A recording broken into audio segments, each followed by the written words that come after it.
When she first passed away, I stopped eating. I always feel guilty just basically for getting up and living when she doesn't get to do that anymore. Fighting back tears. Delilah-Rai's mother spoke out just 2 weeks after her 1-year-old daughter died in her arms, after her tumour was repeatedly misdiagnosed. In January, Delilah-Rai looked like a healthy 1-year-old, but her mum noticed a lump during bath time. Her parents' intuition wasn't matched by NHS professionals. Kaylee says at first doctors thought the lump was a bruise from physical abuse. Time after time, I said to them in the initial admission, no one's hurt her. In February, it was misdiagnosed as a cyst. Kaylee says doctors told it would not grow, but it did. In order to push the hospital for answers, Kaylee continued to take photos of her daughter's condition. Despite this, a biopsy wasn't taken until July. Daily photos of the lump getting bigger. And it was only after I did that they actually offered her an appointment quite quickly. Delilah-Rai's family say it took 7 months before they were told she had a desmoid tumour, a rare condition. By the time she started chemotherapy in August, it was too late. Delilah-Rai passed away 2 days later, on the 10th. I feel like I failed her, and really I didn't, because I did everything I could. I got her seen as quick as I could when we found the lump. And I feel like she was massively let down by waits and delays that shouldn't have been there, especially not for suspected cancer. You shouldn't wait a month for a biopsy. Do you feel the NHS failed your daughter? Massively. The Dudley Group NHS Foundation Trust and Birmingham Women's and Children Trust both told ITV News they offer their deepest sympathies to Delilah-Rai's family. Birmingham Women's and Children Trust go on to say a review is underway. Desmoid tumours normally occur as aggressive growths found on adults.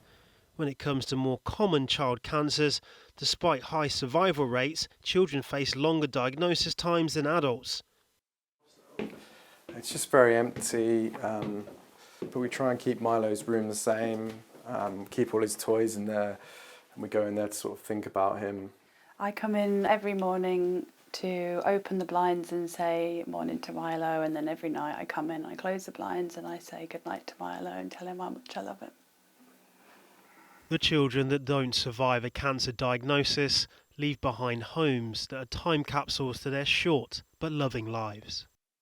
Milo was amazing. He was completely bursting with life and energy. He was just so happy-go-lucky. Very intelligent, and we were teaching him about dinosaurs. Milo was just 2 years old when he was diagnosed with kidney cancer. Initially, when his parents took him to A&E, they were told to go home. She felt the mass in his belly, but unfortunately misdiagnosed it as faeces rather than the actual tumour that it was. And then we were sent home again. I love you. As Milo's condition became worse, he was referred to a different hospital that did spot the signs of cancer. But the 2 weeks he was misdiagnosed weighs heavy on his parents' minds.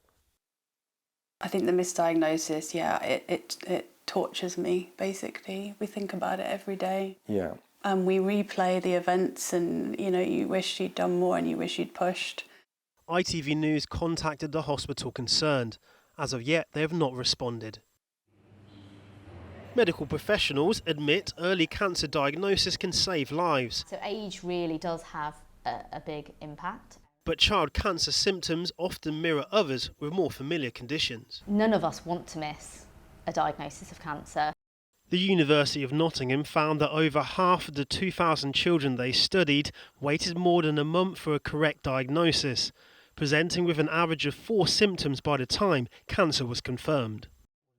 Using this research funded by the CCLG, they developed a set of guidelines for potential signs of cancer. They believe this simple poster can help clinicians and parents. One of the messages of the campaign is that most childhood illnesses will recover within 2 weeks.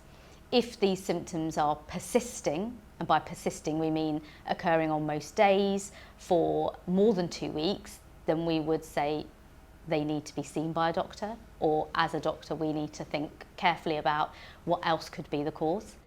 12 or more children and young people are diagnosed with cancer each day. Jump and shout party. Many are treated at hospitals far from their homes. Charities like Young Lives vs Cancer provide support and accommodation to those in need. We just had absolutely no idea. She looks so happy. Though. So happy, so carefree, and relatively so well. But yeah, then it all changed very quickly. Ready, steady. For 2 years, Ava has been undergoing treatment for leukemia. The doctor told me I had something called leukemia. What's leukemia?